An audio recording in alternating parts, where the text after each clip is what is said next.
All right, let's jump right into this explainer. Today, we're unpacking a deeply complex and, frankly, pretty explosive geopolitical clash over the 2026 U.S.-Iran ceasefire. We're going to critically examine the hidden strategies and, yes, the alleged international espionage that might actually be driving it. So here's a provocative question to start us off. When on-the-ground military realities collide with covert intelligence, who is actually pulling the strings of international diplomacy? It's a really fascinating look at the true limits of presidential power. To make sense of all this, we're going to break it down into 6 quick parts. We'll start with the sabotage of the peace deal, dig into the historical blackmail playbooks, and finally look at how all of this impacts regional stability and our own public perception. Okay, Part 1. Sabotaging the peace deal. So, recently, a Pakistan-brokered 60-day ceasefire between the U.S. and Iran was starting to take shape. It offered a very real suspension of hostilities, but it hit a massive brick wall. Why? Because you've got two allies with completely contradictory goals. You see, Donald Trump wants to wind down an unpopular war, reopen the Strait of Hormuz, and just stabilize the global economy. On the flip side, Benjamin Netanyahu is going for what he calls absolute victory, meaning dismantling Hezbollah and pushing for full regime change in Iran. It's a total collision of interests, and it really explains why Israel bombed Beirut right as this truce was coming together. They wanted to shatter the negotiations and force Washington's hand. Moving right along to Part 2, the Greater Israel Motive. And you might be wondering, why on earth would Netanyahu view a U.S.-Iran peace deal as a total defeat? Well, independent analysts point to the concept of Greater Israel. It turns out Netanyahu's current coalition isn't just operating on your standard everyday security concerns. They are driven by a theological and geopolitical expansionist vision. Under this specific doctrine, wiping out regional resistance isn't just strategy, it's a historical mission. So any peace deal that leaves Iran standing, that directly contradicts their ultimate objective.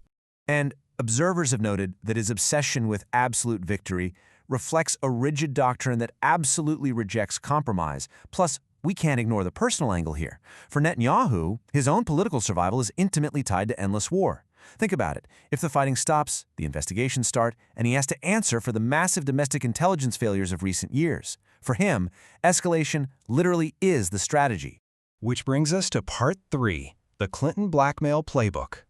Okay, if U.S. and Israeli goals are so fundamentally at odds right now, we have to look back. How has Israel historically handled U.S. presidents who just refuse to comply?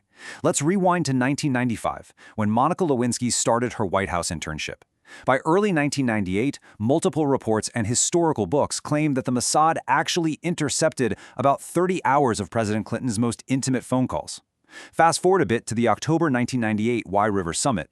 Reports suggest Netanyahu used the mere existence of those tapes as leverage, pressuring a seemingly cornered Clinton into trying to release Jonathan Pollard, an American who was literally jailed for spying for Israel.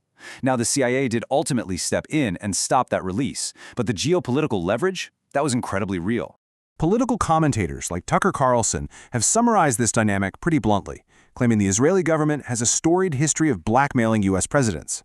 Now, I want to be super clear here. We are neutrally examining these claims as they've been reported by journalists across the political spectrum.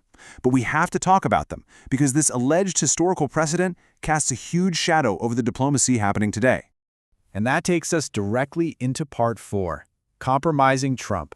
So critical analysts are taking this historical playbook and applying it straight to Donald Trump's administration to try and explain his sudden extreme pivots on Middle East policy. The allegations point to a multifaceted pressure campaign. First, you've got an unprecedented reliance on pro-Israel megadonors. Second, deep ties within his inner circle to radical Orthodox groups. But then there are the espionage claims, and these are wild. Back in 2019, Israeli Stingray cell phone trackers were discovered near the White House. On top of that, you have these widespread, highly controversial claims that Jeffrey Epstein was essentially operating as a Mossad intelligence honey trap. When independent reports like this pile up, analysts argue it becomes really hard to just ignore. It leaves us asking, are we looking at blackmail, or is this just a standard strategic alliance? Commentators are now openly questioning if compromising material from the Epstein network is the hidden variable here. Is that what's ensuring Trump allows Israel to sabotage his very own peace negotiations? Let's zoom out for Part 5, regional stability and forever wars. Stepping back from the espionage stuff for a second, what is the actual, tangible cost of this spoiler strategy on the ground? Well, it's a domino effect.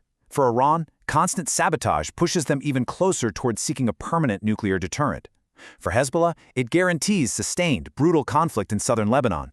For the United States, it stirs up massive domestic anger over inflation while getting dragged into endless wars.